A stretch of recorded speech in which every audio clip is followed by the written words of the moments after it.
ልብሳችንን ካወለቁ በኋላ ሰልፍ ሲያዙ እኔ አጋጣሚ ከአምስተኛ አካባቢ ላይ ነበርኩኝ። ግንኙነት ከተደረገ በኋላ እንዲህ ሲጨቀጭቁ ራሱ በፌሮ እናንተ መናገር አንፈልግም ነበር፣ ግን ክፉ ታናግሩናላችሁ። በሁሉም በምን አነው መጸናብህ? እሺ በምን አባ ነው መጸናብህ? በተደራጀ ደረጃ ከሷል ሲባል ቤተክርስቲያኒቷና ቤተክህነቱንስ ከሷል ወይ? በቅርቡ ከታገቱ የደንቢ ዶሎ ዩኒቨርሲቲ ተማሪ ወላጆች ጋር ተገናኝተው ተወያይተዋል። ያንዳንዶቹ ታጋቾች ስልክ ሰላም ጤና ይስጥልኝ። እንዴት አደራችሁ? እንዴት ዋላችሁ? እንዴት አመሻችሁ? አምላከ አበው ቅዱስ እግዚአብሔር ስሙ ዛሬም ዘወትርም የተመሰገነ የተወደሰ ይሁንልን። በወቅታዊ ጉዳይ ተመልሻለሁኝ። የእፎይን ጉዳይ እንደ አንድ ዋነኛ ነገር ይዤው፣ ነገር ግን ደግሞ ትናንትና ማታ ታይቶ የነበረ ኢቢኤስ በምንም ምክንያት እንደሆነ ባልታወቀ ሁኔታ ከቻናሉ ላይ ያጠፋው አንድ ቪዲዮ አለ። እሱ በጣም መነጋገሪያና ከሞራልም ከስብዕናም አንጻር ትንሽ ማየት ያለብን ነገር ስላለ ጥቂት ነገሮችን ስለሱ የምንመለከት ነው የሚሆነው። ይሄ ቪዲዮ ለጉዞች እንዲደርስ ያርጉት። ሀገርን በደም ለሚሰራ ወዮለት ይላል መጽሐፍ። እስኪ በሉ ሀገርን በሉ። በምን ለሚሰራ? በደም ለሚሰራ። በደም ለሚሰራ ማለት ምን ማለት ነው? ሌላውን አጥፍቼ ሀገሪቱን እኔ ተረክቤያት እኖራለሁ ብሎ የራሱን ዘር ብቻ የሚያገን ሰው ወዮለት ነው የሚለው መጽሐፍ ማለት። ማናችንም ቢሆን እንዲህ አይነት ስግብግብ ካለን ወዮልን ነው የሚባለው። አንድ ፈላስፋ ነበረ፣ ይገርማችኋል እኮ አሁን ያ ፈላስፋ እኔ ያሳዝነኛል። እኔ እውነቴን ነው። እኔ በጣም ነው የማዝነው። ስጋዊ ስለሆነ ነው እንጂ የኛ ነገር ያሳዝናል። ዲያብሎስ እንዴት እያባላን እንደሆነ እጅግ በጣም ነው የሚያስደንቀው። አሁን ለምሳሌ አሁን ሀገር እየተበላላ ነው ያለ። እንግዲህ እንደምታውቁት እኔ ብዙ ጊዜ 2 3 4 5 ጊዜ አክሱም ሄጄ ያውቃለሁ። በቃ እዚያ ያለው ምዕመን ይናፍቀኛል። አንድ ትግራይ ውስጥ ካህናትን የሚያከብር ህዝብ ነው ያለ። ትዝ ይለኛል አንድ ጊዜ የህዳር ጽዮን ሄጄ አንድ ትልቅ እናት ጆሮአቸው ላይ ራሳቸው በሙሉ ወርቅ አለው። ጆሮአቸው ላይ ጣታቸው ላይ በሙሉ ወርቅ አለው። ትልቅ እናት ናቸውና ዋዜማው ላይ ያገኘዋቸው። አይ ማማ የሚቆርብ ሰው እኮ ወርቅ እንደዚህ አያበዛም ስላቸው ወዲያ ውልቅ አረጉት። በአስተርጓሚ ነው እንጂ ደግሞ አማርኛ አይሰሙም። ከገጠር የመጡ ናቸው። እግዚአብሔርን የሚፈራ ህዝብ ነበር ያለው። አዲያ ግን ዲያብሎስ የምንበላላበትን ሐሳብ እየፈጠረ አባልቶ ሊጨርሰን ነው። እግዚአብሔር ይሄንን ዲያብሎስ ሰብሮ የምንዋሃድበትን ጊዜ ያምጣልን። እርስ በርሳችን የምንተዛዘንበትን ጊዜ። ኢትዮጵያ እኮ ለብዙ የምትበቃ ሀገር ናት። ከአንድ ማህፀን ወጥተን አንድ ሀገር እያለን በቂ ሀብት እያለን በቂ ጸጋ እያለን በቂ ታሪክ እያለን ለምን ተበላልተን እናልቃለን? እንደዚህ አይነቱ ነገር ሲመጣ ዘመኑ መቃረቡ የዘመን መፈጸሚያ ከመሆን ይሰውረን እግዚአብሔር። አሜን። አባታችንን ቃል ያሰማልን፣ ረጅም ከጤና ጋር ይስጥልን። እስቲ በአንድ ወቅት ላይ ዜናዎች እንዲህ ብለው ነበረ ስለ ልጅቷ ሲናገሩ። በቅርቡ ከታገቱ የደንቢ ዶሎ ዩኒቨርሲቲ ተማሪ ወላጆች ጋር ተገናኝተው ተወያይተዋል። ያንዳንዶቹ ታጋቾች ስልክ አማራ ክልል ይገኛል። አማራ ክልል ሲፈለግ ስልኩ ጠፍቶ ቤኒሻንጉል ክልል ይገኛል። ቤኒሻንጉል ሲፈለግ ጠፍቶ ኦሮሚያ ክልል ይገኛል። እንቅስቃሴ አለ። ከዚያ ውጭ በዚህ እገታ ውስጥ በቀጥታ የሚሳተፉ አንዳንድ ግለሰቦችና በምርምር ጉዳያቸው ያለ ሰዎች ቤተሰቦቻቸው ጋር ገብተዋል የሚል መረጃ ያመጣሉ። ቤተሰብ ይዘን ስንፈትሽ አናገኝም። እንደዚህ አይነት ቦታ ቤተክርስቲያን ተደብቋል ይባላል። ቤተክርስቲያን ስንፈትሽ አይገኙም። በእጃችን በቂ መረጃዎች አሉ። እነዚህ መረጃዎች ተገቢ ክትትል እየተደረገባቸው ነው ያሉት። ምሳሌ ደንቢ ዶሎ የታገቱ 18 ተማሪዎች ማን ያገታቸው? 18ቱ ልጆች ያገተው ሰውዬ ጃልጫላ ይባላል። ጃልጫላ የትግል ስሙ ነው። ትክክለኛ ስሙ አሸናፊ ጎንደሬ ነው። አሸናፊ ጎንደሬ ደግሞ የአብን አባል ሸኔ ውስጥ የተመደበ ነው። እንደዚህ ደም እየፈሰሰ እንደዚህ ምድር ሁሉ ጨልሞብኝ ነገ ወደ የተሻለ ህይወት አገኛለሁ ብዬ ነገ ወደ ጥሩ ቦታ ደርሳለሁ ብዬ አሰብኩት። እንግዲህ በአንድ ወቅት ዜና እንደዚህ ነበር። እስቲ ራሷ ከልጅቷ አንደበት እንስማው። ኢቢኤስ አላቅም ተገምግሞ ያለፈን ለሚዲያ ይቅርብ ተብሎ በቴሌቪዥን ደረጃ የቀረበን ሐሳብ አንስቶታል። ለምን የሚለው ነገር ምላሽ አላገኘንም። ነገር ግን ራሷ ልጅቷ ያለችውን ነገር ደግሞ ከራሷ አንደበት እንስማው። ልብሳችንን ካወለቁ በኋላ ሰልፍ ሲያዙ እኔ አጋጣሚ ከአምስተኛ አካባቢ ላይ ነበርኩኝ። ግንኙነት ከተደረገ በኋላ እንዲህ ሲጨቀጭቁ ራሱ በፌሮ ሲወጉ አላስታውስም። ደንዝዟል ሰውነት። ምን ያህል ሰው እንደተደረገ ምን እንደተደረገ አላውቅም። በስድስተኛ ቀን ስነቃ እንደ ማባላ ነው የሚፈሰው። እሷ ደግሞ አንድ አካል ስለጎደላት ምንድነው አማራጭ የለበስኩትን ልብስ አውልቄ ለሷ ነገሮቿን አስሬ ነውቅፋ እየወተትኩ ጀመር ጀመሩ። እንዳላዝላት አልችላትም። ከዛ አብረን ነው ምን ሄደው አንቺ ነው ቆጥቼሻለ ድምጽ ጥለኝ እንዲሁ ነው ሁለት አካለ ስንኩል ማን ይቀበለናል አልኳት። እንግዲህ ማንም ቢሆን እንደዚህ ደም እየፈሰሰ እንደዚህ ምድሩ ሁሉ ጨልሞብኝ ነገ ወዲያ የተሻለ ህይወት አገኛለሁ ብዬ ነገ ወዲያ ጥሩ ቦታ ደርሳለሁ ብዬ አሰብኩት ልጅ በቃ መጨረሻው እንደዚህ ሲያመር እንደዚህ ሲሆን በጣም ካፋኝ። በቃ ያውልዩም ማለት ነገ ወዲያ እንዴት ነው የምሆነው? ምንድነው ማድረግስ የምችለው? በምን አይነት መልኩ ነው ህይወቴንስ መጠገን የምችለው?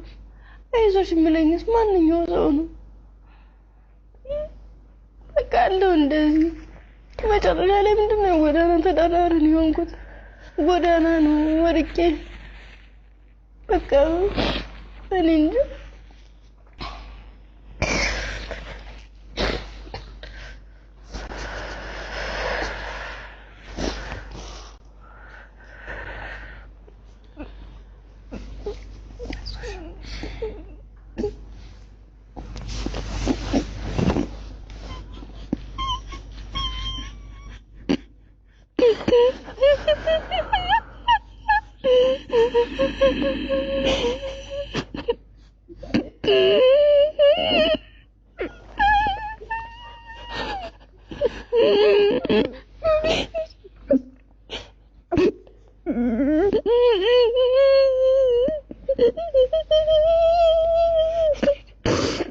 አስባችሁታል? እንዲህ የተላቀሱበትን ቪዲዮ በማግስቱ በቃ ከዩቲዩብ ላይ አጥፉት ሲባል ከአንድ አመት ከ6 ወር በኋላ ምንድነው የተፈጠረው? መጨረሻችን ላይ ሰልፍ አሳለፉን።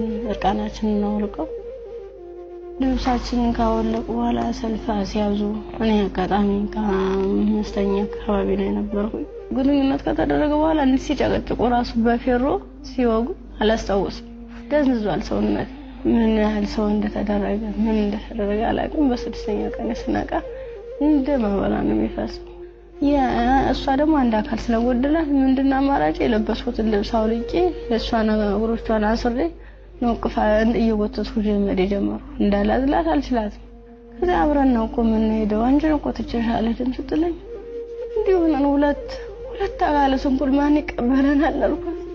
እንግዲህ ማንም ቢሆን እንደዚህ ደም እየፈሰሰ እንደዚህ ምድሩ ሁሉ ጨልሞብኝ ነገ ወዲያ የተሻለ ህይወት አገኛለሁ ብዬ ነገ ወዲያ ጥሩ ቦታ ደርሳለሁ ብዬ አሰብኩት ልጅ በቃ መጨረሻው እንደዚህ ሲያመር እንደዚህ ሲሆን በጣም ካፋኝ። በቃ ያውልዩም ማለት ነገ ወዲያ እንዴት ነው የምሆነው? ምንድነው ማድረግስ የምችለው? በምን አይነት መልኩ ነው ህይወቴንስ መጠገን የምችለው? አይዞሽ የሚለኝስ ማንኛው ሰው ነው? ተማር ሁለተኛ አመትም ተማር። ሁለተኛ አመት ላይ የተወሰነ ረብሻ ይከሰታል በሰዓቱ ማለት ነው። ረብሻ ሲፈጠር ምንድነው 3 ሰዓት ነው ከሌሊቱ 3 ሰዓት ላይ እኔ አጋጣሚ ከልጆች ጋር እንትን ነበርኩ ላይብራሪ ነበርኩ። እኔ ወደ ውስጥ ስንመለስ ውስጥ ላይ የሆነ ሰው ሲተኩስ ከውጭ ላይ ይቀባበላሉ። ከዛ ኧረ ምንድነው በዚህ ውጡ በዚህ ወረዱ እንዴ ወንበስ በሉ እንትን ታኙ ተንበልበሉ ምናምን ይሉናል። ከዛ ልክ እየተኛን እየተሳብን እንደባብ እየተሳብን እየሄርን እያለ መጨረሻ ላይ እዚህ ጋር ግቡ በቃ እናምልጥ እንደዚህ ያለን ሰዎች ለካ ውስጥም ውጭ የሚተኩሱ የነበሩት እነሱ ናቸው። ውጭ ላይ ስንል ምንም የተጠቀለብስ አለበሱ። ከዛ አንደኛው ትጥቅ የለበሰው እዚህ ጋር ግቡ ምክንያቱም እንደዚህ ድብልቅልቁ እየወጣ ነው እንዴ ህይወታችን ማትረፍ አትፈልጉም ሲለን እሺ ብለን ታርጋብገመን ሁላችን ሰዎች አንድ ላይ ወጥተን ገባን። አንድ ላይ ገባን። በቃ ፍስፍስ አርገው ይዘው ሄዱ። እየከለሉ ሄዱ። ምንድነው ወደ ጫካው ስንዳረስ ሰውነታቸው መከለል ጀመሩ። ያ ማለት ምንድነው አይናቸው ብቻ እንድትታይ ነገር ግን ሌላ አካላቸው እንትና ሙሉ ብረት ነገር ነው። ስንገባ ምንድነው ኖርማል ወታደር ነበር። አግዛዋታል እኮ ምንም አይደለም። አግዛዋታል እኮ አስረግዛ እርጉዝ ናት ወልዳለች እኮ ይች ልጅ ወልዳ ጫካ ውስጥ ካለ ከማታቀው ኦነግ ሸኔ አርግዛ ኦነግ ሸኔ ነው ሸሌ ከሚባሉ አርግዛ ያስረግዛትን አታቅ እንዴ ብላ እንዳመለጠች ስቶሪውን እንዴት እንስማ። አውረዱት። እኔ ሰው ስለሆንኩ እኔ ለማተቤ ብዬ ክርስቲያን ስለሆንኩ ለማተቤ ብዬ አላቃቸው ማን እንደሆኑ አላቃቸው። ላይ ሰብስክራይባችሁን አውጥታችሁ እያንዳንዱ ኢትዮጵያ እንድታምጽ ቪዲዮ ሙሉን ካላወጡ ኢቢኤስ የምታይ ግማታም ሞች አለዋኔ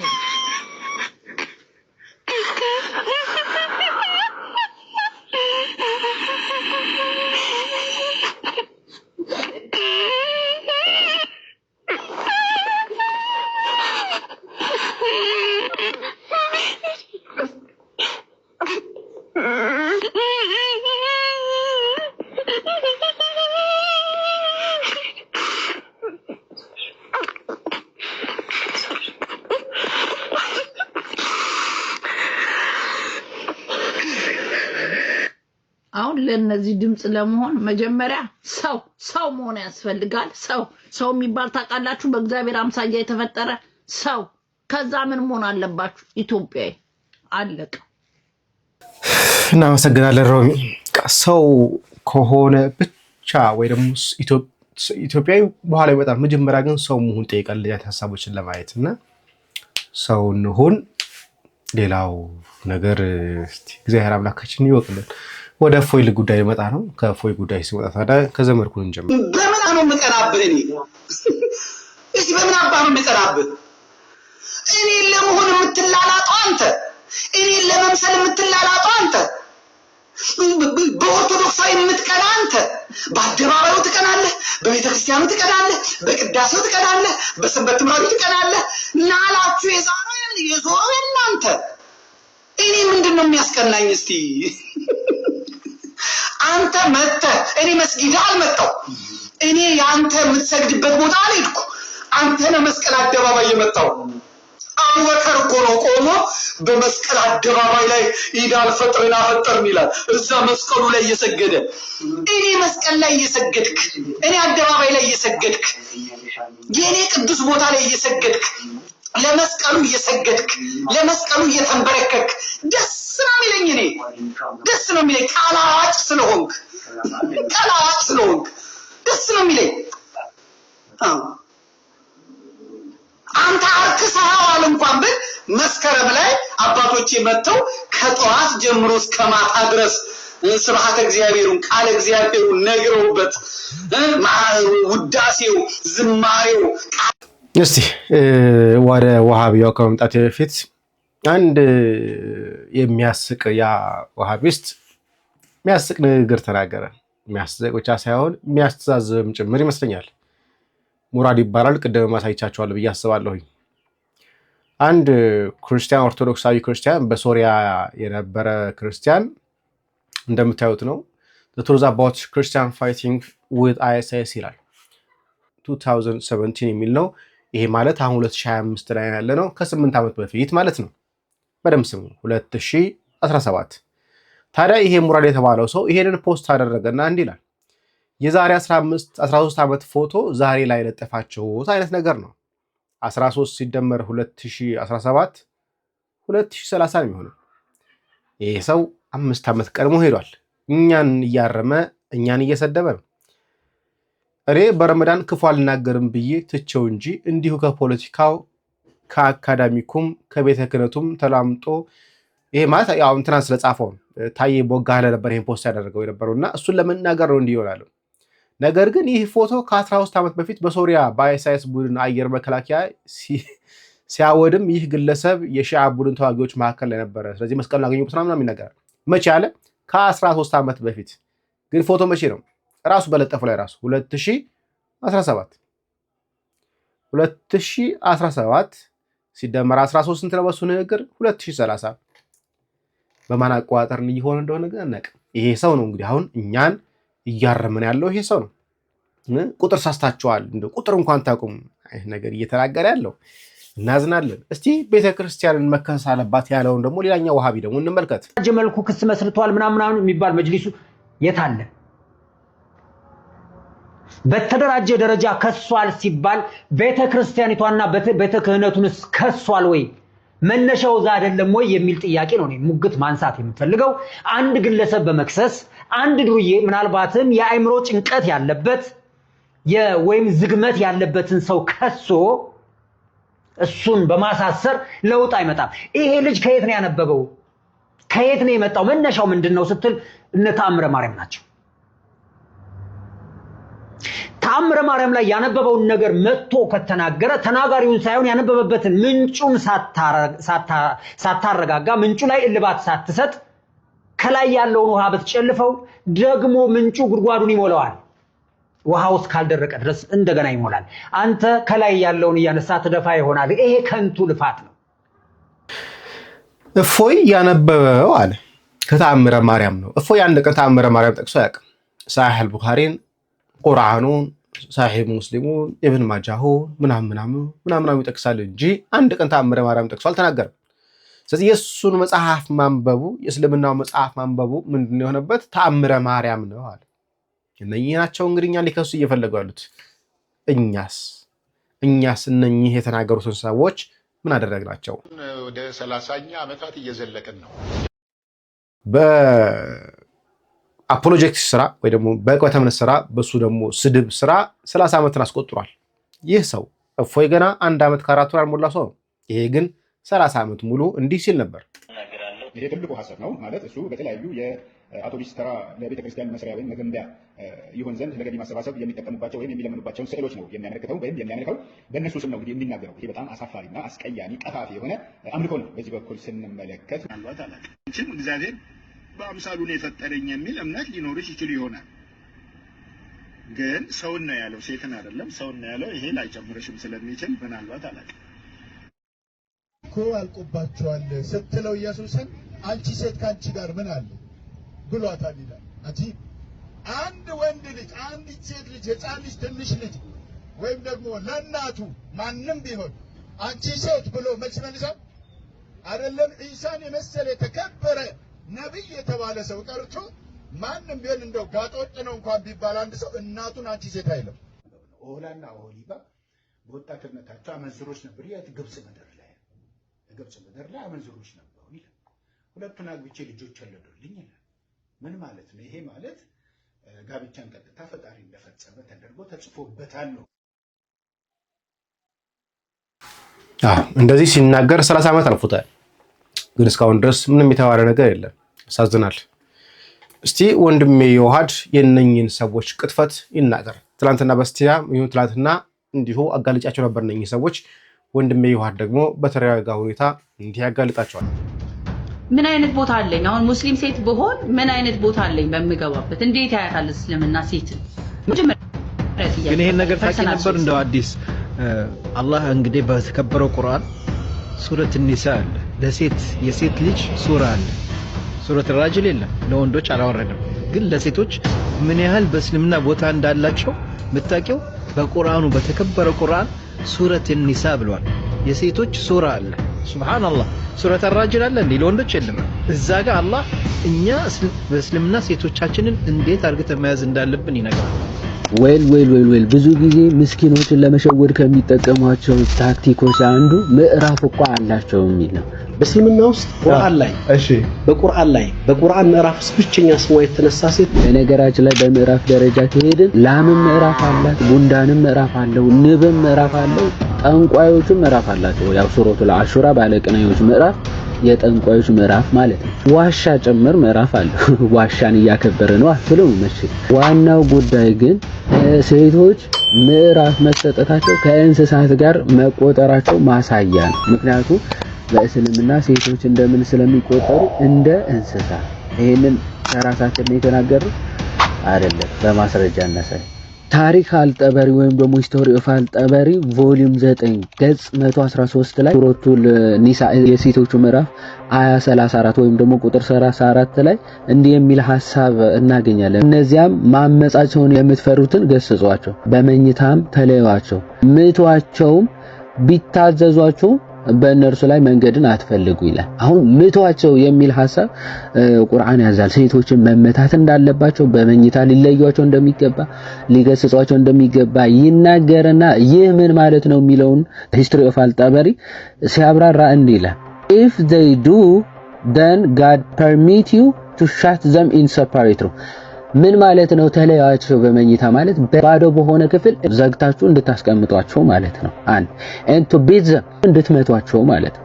but no severely በጣም ግን አብዝታችሁ ወይም ደግሞ በኃይል አይሁኑ ይልና if they abstain from evil they have the right to their foods and clothing ይታዘዟችሁ ቢያገለግሏቸው ግን መብታቸው ምንድነው ያለ ምግብ ሊበሉ ይገባቸዋል፣ ልብስ ደግሞ ልትሰጧቸው ይገባል። የሴት መብቷ ምንድነው? ምግብ ማግኘት እና ልብስ ልታለብሳት ይገባል ካለ በኋላ treat women well አለ።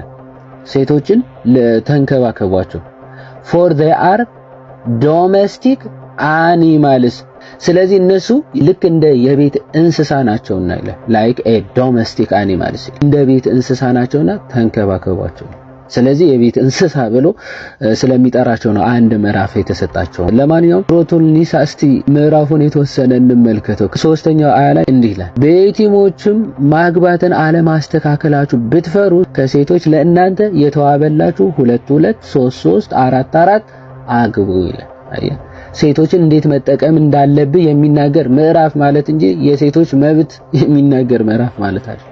ዝቅ ብለህ 24 ላይ ስትመለከት ደግሞ እንዲህ 4 አግብተ እኩል ማስተዳደር ያቅተኛል ብለህ ብታስብስ ያገባች በጦርነት ያገኘሃት ሴት ራሱ ማግባት እንደምትችል ይናገርና ከእነርሱ በእርሱ ወይም በመገናኘት የተጠቀማችሁባቸውን ሴቶች መህሮቻቸው ግዴታ ሲሆን ስጧቸዋል። አየህ በብር ደግሞ ሴቶችን ምን ማለት ትችላለህ? ማግኘት፣ መገናኘት፣ ከዛ ለተገናኘበት ደግሞ ክፍያ ሰጥተ መጠቀም ትችላለህ ሴቶችን የሚል አያ ነው ሱረቱል ኒሳ ማለት ነው። ዛውት ላይ እስላም ዳ የድሮ እምነትሽ ምን ነበር? ኦርቶዶክስ። አሁን ወደ ሙስሊም የገባሽው? ከቁርአን የምትወጂው ክፍል ምንድን ነው? ከቁርአን የምትወጂው ክፍል ምንድን ነው? ገና አዲስ ነኝ። እንግዲህ አግብተሻል? አላገባም። ባይሆን እዚህ ቤተሰቦችክ ስም ያወጡልኝ። መጽሐፍ ቅዱስ ምን ይላል መሰለሽ? ማቴዎስ ወንጌል ላይ በምድር የሚክዱኝም በሰማይ ክዳቸዋለሁ ይላል። አንቺ አሁን እግዚአብሔርን እየካድሽ ነው። ከልጅነታቸው ጀምሮ እስልምና ሆኖ ያደጉ ሰዎችን እኔ ሪስፔክት አደርጋለሁ። ለሙስሊሞች ብዙ ሙስሊም ጓደኞች አሉኝ፣ ሪስፔክት አደርጋለሁ። አንቺ ግን ክርስቲያን ሆነሽ እግዚአብሔርን እየካድሽ ነው እና በሰማይ ቤት እግዚአብሔር እንዳይከድሽ ተጠንቀቂ። አይደረግም። የሚቀለድበትና ማይቀለድበት ነገር አለ። ኖ አልቀለድኩም። ምን ሆነክ ነው? ታዲያ ባዮሽ ምንድን ነው የሚለው? ስለ ሁሉም ነገር እግዚአብሔር ይመስገን ይላል እኮ ስቲል ባዮሽ የምርክና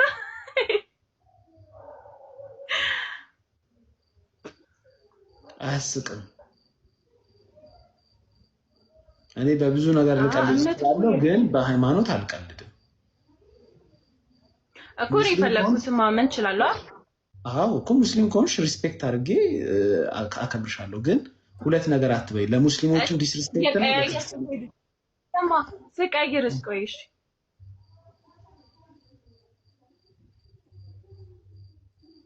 ነው ሙልካስ ደበቁሽ። በሳት አይቀለድም። እግዚአብሔርም አላህም አይቀለድበትም። አንቺ አሁን ሁለቱም ላይ እየቀለድሽ ነው። አንተ እየቀለድኩ አታነካካኝ። አንተ ማርያምን እየቀለድኩ አይደለም። ይኸው ማርያምን እየቀለድኩ አይደለም። እና ሙስሊም ነሽ? አዎ ሙስሊም ነኝ። ምን ሆነክ ነው? ማለቴ ገና መንገድ ላይ ነኝ። እናንተ መናገር አንፈልግም ነበር፣ ግን ክፉ ታናግሩናላችሁ። በሁሉም እንደ ሐዲሳችሁ አስተምሮ እኮ በደም ስሮቻችሁ ውስጥ ሴጣን ይዟዟራል።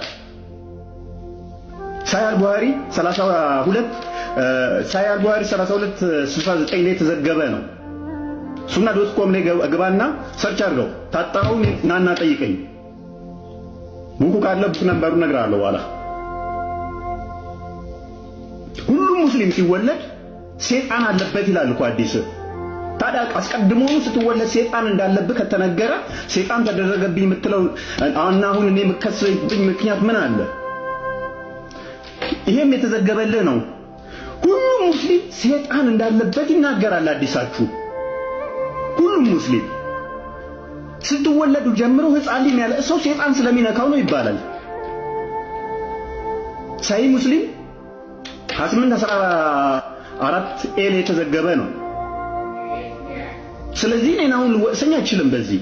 አንተ ስትወለድ ሰይጣን የነካ እኔ መተት አድርጌብህ ነው እኔ አስደግሜብህ ነው ወይንስ አላህ አድርጎብህ ነው? ሰይጣን ያልነካቸው ሁለት አካላት ብቻ ናቸው በእስልምና፣ እነሱም ኢሳና ማርያም። ከዛ ውጪ ሰይጣን ያልነካው አምጣልኝ እስቲ። የለም። ሁሉም ላይ ክርስቲያኖች መተት አድርገውባቸው ነው ሰይጣን የነካቸው። ይሄም የተዘገበልህ ነው። ሳሂህ ሙስሊም ሳሂህ አልቡኻሪ 3286 ላይ ያለ ሐዲስ ነው። ማታ ትተኛለህ። ማታ ስትተኛ ሰይጣን እዚህ ላይ ግብብዳ ቋጠሮ ያስቀምጥብሃል ይላል። ግብብዳ ቋጠሮ ያስቀምጥብህና ነቅተህ ከተነሳ አንደኛውን ቋጠሮ ያነሳል። ተጣጣልክ ሁለተኛውን ቋጠሮ ያነሳል። ሶላት ከሰገድክ ሶስተኛውን ቋጠሮ ያነሳልሃል ይላል። ሳሂህ አልቡኻሪ 3269 ላይ የተዘገበ ሐዲስ ነው። እናንተ በተኛ ቁጥር ነው ሰይጣን እየላኩብህ ነው ቋጠሮ የሚያስቀምጥብህ። ማታ ተኝተህ ቶሎ ማትነሳ ከሆነ ጆሮ ውስጥ እዚህ ውስጥ ሽንቱ ሰይጣን ይሸናል ይጸዳዳባል ይላል እኮ ሐዲስ። ሳሂህ አልቡኻሪ 3270 ላይ የተዘገበ ሐዲስ ነው። ሰይጣንን የልከው ነው ሽንቱ የሚሸናብህ መጥቶ ሃይ እንከባበር እንጂ ጠዋት ስትነሳ ብቻ ውዱ ታደርጋለህ። ምክንያት ሰይጣን እዚህኛው ፓርት ላይ ያድራል ስለምትባል ነው። ሳሂህ አልቡኻሪ 3295 ላይ የተዘገበ ሐዲስ ነው። እንግዲህ ይሄ ሐሳብ ነው እፎይን ገፍቶ በተለየ ስልጣን ላይ ጉዳይ ሲነሳ ክርስቲያኖች ያደረጉብን ስላሉ ያንን ማስረጃ አድርጎ የቀረበው ነው። እስቲ አንዱ እንዲሁ ድጋሚ ሌላኛው ዋሃቢ ደግሞ እንዲህ ይላል። እየሳማን እየሳቅን እየታዘብን እናልፋለን። አለይኩም ዋትስአፕ ኤቭሪዋን። እስቲ አንድ ቪዲዮ አይተን እንመለስ። የማፍጠር ተዘጋጀ አይደል? ለኢትዮጵያ ኦርቶዶክስ ተዋሕዶ ቤተክርስቲያን ምን ተዘጋጅቶ ያውቃል? የኢትዮጵያ አየር መንገድ ታላቁ ረመዳን ጾም ምክንያት በማድረግ በኢትዮጵያ ስካይላይት ሆቴል ኢፍጣር መርሃ ግብር ተካሄደ። ተው እንጂ የኢትዮጵያ ንግድ ባንክም አከናወነ። ኧረ ተው። መስገጃ ቦታም አዘጋጀ። ኧረ ተው ይቅርባችሁ። አልሐምዱሊላህ። የዛሬ 2 ዓመት ማለት ነው የኢፍጣር ካልቸራችን ላይ ለማላገጥ ሲሞክሩና በሙስሊሞች ደግሰው እያፈጠሩ ማታ ማታ መች ጾሙ ይባላል። ሳምቡሶ አልቀራቸው፣ ቴምሩ አልቀራቸው፣ ቴምር ማለስለሻ ምናምን ሾርቦ አልቀራቸው፣ ምን ሁሉ ነገር ላይ ሲያላግጡና በኢፍጣር ካልቸራችን ላይ ያሸማቀቁን ሲሞክሩ የነበሩ ወገኖች እኛ መሸማቀቅ ቀርቶ የኢፍጣር አብዮት ሀገሪቷን ሲያጥለቀልቀው ዛሬ ደግሞ ግልብጥ ብለው ለኛም ኢፍጣር ካልተደገሰ ምናምን የሚል ዘመቻ ጀምሯል። አልሐምዱሊላህ ለዚህ ላበቃቸው ለዚህ ላበቃን ጌታ አልሐምዱሊላህ። ለማንኛውም ግን ምን ያደርግላችኋል ማለት ስታላግጡበት አልነበር እንዴ? አሁን ኢፍጣር ምን ያደርግላችኋል? ሰው እንደዛ እየደግሰው እየጾመ መች ጾም ይባላል? ጾሙ ባጢል ነው፣ ጾም የሚባል የለም እነሱ ጋር ምናምን ብላችሁ ስታስተምሩ ነበር ህዝባችሁን። የሰው እምነት የኢፍጣር ካልቸር ላይ ጣልቃ ገብታችሁ ስታላግጡ ነበረ የዛሬ 2 ዓመት በመምህሮቻችሁ በኩል። ዛሬ ምን ያደርግላችኋል ነው? ወይስ አዲስ መጽሐፍ ወረደ? ወይስ ምን አዲስ ትእዛዝ ወረደ? ወይስ ምንድነው? ምን ያደርግላችኋል? በመጀመሪያ ደረጃ። በሁለተኛ ደረጃ ግን we don't mind by the way ቢደግሱላችሁም ኦር እኛ የደገስነውም ላይ ብትመጡም አብረን ብንበላም፣ ምክንያቱም የኢፍጣር ካልቸር ሲጀመር አብሮ መብላት ነው። መተዛዘን ረመዳን መተዛዘን አለው፣ አብሮ መብላት አለው፣ መደጋገፍ አለው፣ ያለው የሌለውን ጠርቶ ማስፈጠር አለው። ምክንያቱም ማስፈጠር ግብዳ አጅር ስላለው ማለት ትልቅ ምንዳ ስላለው። ስለዚህ መታችሁ ከኛ ጋር ብታፈጥሩ እኛ ሙዳችን ነው፣ ምንም ነው ችግር የሌለብን። ግን የሚያሳዝነው ግን እኛ የኢፍጣር ለመጠየቃችን ነው። ኢፍጣር ሳይሆን የጠየቅነው ጾም መፍቻ ነው። ኢፍጣር ለእናንተ ላላችሁ አዙት ሌላኛው ደግሞ ኡስታዞች ሁለት ኡስታዞች ግጭት ፈጥረዋል። እሱን ግጭት ደግሞ ላሳያችሁ። ኡስታዞሱና ኢምራን ማለት ነው። እነስማቸው ጋር በአንድ ሌሊት አደረ የሚለውን ለምን ዘለልክ? ወላሂ አልዘለው። በደስታ ነው የማወራው፣ በደስታ ነው የማወራው። እሺ በአንድ ሌሊት ለመሆኑ ነብዩ ሰለላሁ ዐለይሂ ወሰለም ከ9 ሚስቶቻቸው ጋር ወሲብ አድርገዋል ወይ? ወሲብ አድርገዋል ይሄን አይደል የሚሏችሁ? ወሲብ አድርገዋል አይልም። كان يطوف على نسائه في الليلة الواحدة وله يومئذ 9 نسوة ይላል። አዳምጡ። ሐዲሱን አውጥቼ ሁሉንም ማሳያቸዋለሁ። ነብዩ ሰለላሁ ዐለይሂ ወሰለም በአንድ ሌሊት በ9 ሚስቶቻቸው ላይ ይዞሩ ነበር ይላል። ለእርሳቸው የዛኔ 9 ሚስቶች ነበራቸው ይላል። ሚስት የሚለውን አስምሩበት። አሁን ዝሙት አድርጋችሁ ትቀርጻላችሁ። ዝሙት አይደለም ሚስት ይላል። ሚስት እሺ ምን ያደርጉ ነበር? ይዞሩ ነበር ይላል። የሚዞሩት ለምንድን ነው የሚለውን ከማንም በላይ ማን ነው የሚያውቀው? እስኪ መልሱ። ለምንድን ነው የሚዞሩት የሚለውን ከማንም በላይ ማን ነው የሚያውቀው? ሚስት ነች አይደለ? ሚስቶች ናቸው። ሚስቶቻቸው ይንገሩን እስኪ። ማን ከሚስቶቻቸው መካከል አንዷ እናታችን አይሻ ለምን ነበር የሚዞሩት? ሐዲስ ላይ ስትናገር ምን አለች? عليه وسلم يا الله መልእክተኛ ነብዩ فعل هذا ይሄን ያደረጉት عند قدومه من السفر ለብዙ ዘመን ቆይ ወይም ለብዙ ወራት መንገዶች ከመንገድ ሲመለሱ ነው። ከመንገድ ለብዙ ወራት ቆይተው ከመንገድ ሲመለሱ ከሁሉ ሚስቶቻቸው ጋር ተኝተዋል። ለምን ከተባለ ፍትሃዊ ለመሆን ስሜት አላቸው ሚስቶቻቸው አይደለ? ስለዚህ ለሁሉም ፍትሃዊ ለመሆን እነሱ ጋር ጾታዊ ግንኙነት ያደርጉ ነበር። ለምን ከተባለ ሴቶች እንደምናውቀው ስሜት አላቸው እንደወንዶች አይደለ? ስለዚህ ያንን ስሜታቸው እንዳያስቸግራቸው ነብዩ ሰለላሁ ዐለይሂ ወሰለም ወዳውኑ ሲመጡ እነሱ ጋር ጠዋፍ ያደርጉ ነበር ወይም ደግሞ አብራቸው ተገኙ ነበር። ማስረጃ ተመልከቱ። ኢነ الحكمة እዚህ ጋር ጥበቡ ምንድነው ከተባለ ፍጠዋፊ عليه እነሱ ጋር በአንድ ላይ መተኛቱ ጥቅሙ ምንድነው ከተባለ ካነ ነበረ ለተህሲኒህን እነሱን ለመንከባከብ ነበረ። ወካነሁ አራቱ ራሱ ፍትሃዊ ሆኖ ነብያችን ሁሉም ጋር ተኝቷል። ለምን ሲባል በብዙ ቆይቷል፣ መንገድ ወጥተው ቆይቷል። ስለዚህ ከመንገድ ሲመለሱ ያው የሁላቸውን ሀቅ ለመወጣት ከሁሉም ጋር በአንድ ላይ ተኝቷል ነው። ኡስታዞቹ እየተለያያችሁብን እኛንም አደናገራችሁን። ለማንኛውም ሹክራን እናመሰግናለን። እኛ የምንፈልገው ይሄንን ነው። እኛም እያልን ያለነው እሱን ነው። አንዱ የሚያፍርበት አንደኛው ደግሞ ኮርቶ ምላሽ የሚሰጥበት እየሆነ ነው ያለው። እስልምና እንዲህ ነው። ሲያፍር ይዘለዋል። አላውቀውም፣ ይሄን ነገር አልተቀበልኩትም፣ አልቀበለውም ይላል። በአንጻሩ ደግሞ አዎ ትክክል ነው፣ እንደውም ሴቶቹን አፍቀው ስለነበረ ለብዙ ጊዜ ጦርነት ሄዶባቸው ስለነበረ ነው ይላል። እናዝናለን። ለማንኛውም እውነት ተደብቃ አትቆይም፣ የምትገለጥበት ጊዜ ይመጣል። አንዴ ከተገለጠች ደግሞ የምትሸፈን አይመስለኝም። ለማንኛውም ሰላም እግዚአብሔር ከእናንተ ጋር ይሁን። ለብዙዎች እንዲደርስ ይህን ቪዲዮ ሼር አድርጉት። ቸር ቆዩ።